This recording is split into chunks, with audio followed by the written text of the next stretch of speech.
Hi, my name is Ann Ahrens, and I'm the author of Suffering, Soul Care, and Community, The Place of Lament in Corporate Worship. And I'd like to share with you a short story related to my book. On October 24th, 2022, in St. Louis, Missouri, at Central Visual and Performing Arts High School, a lone shooter entered the building and killed 2 people and wounded several others. And as you might imagine, this left a deep scar on our community. A few days after this happened, my pastor, Brent Rome, contacted me to ask if he could borrow a couple of quotes from my book to share with the congregation in an email that he was sending. That following Sunday, Pastor Brent brought us all together to pray a prayer of lament and just have a time of collective grief.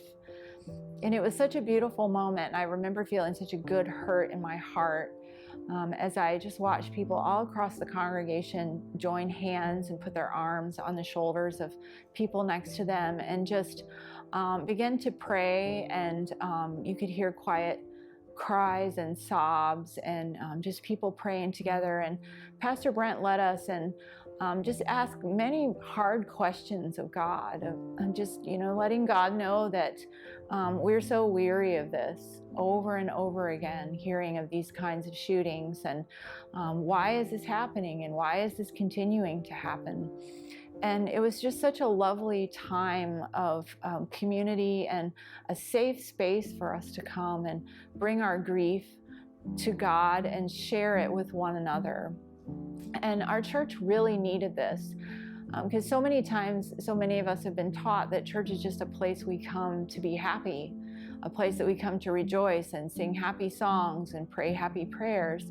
But as I did the research for this book, I began to realize that the psalmists and other Old Testament writers and then all throughout the arc of the New Testament, that the writers of Scripture did very different things in times of grief and times of suffering, that instead of sort of pushing the grief down or pushing it away or checking their troubles at the door, they would bring those things into the community of believers, and they would pray the difficult emotions and pray the anger and the grief and the sorrow and the protest and complaint, and that together in community they would bring those things to God as an act of worship as much as our times of rejoicing and praise unto God.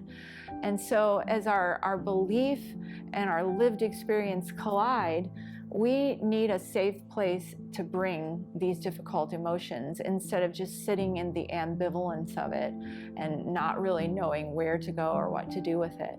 And so I've written this book for pastors and teachers and preachers and worship leaders, or just everyday people, to use it as a resource to dig into Scripture and to really understand what the writers of Scripture were telling us about lament and the place of it in our personal lives, but most importantly in our collective lives in community and worship.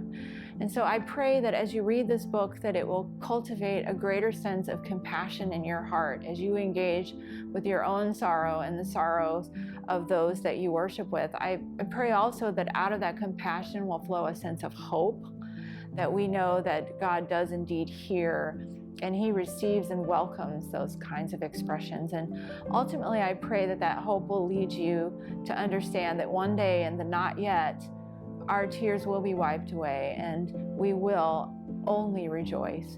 And until that time, I pray that you will hope in God and that you will find strength in these scriptures. And thank you so much for reading.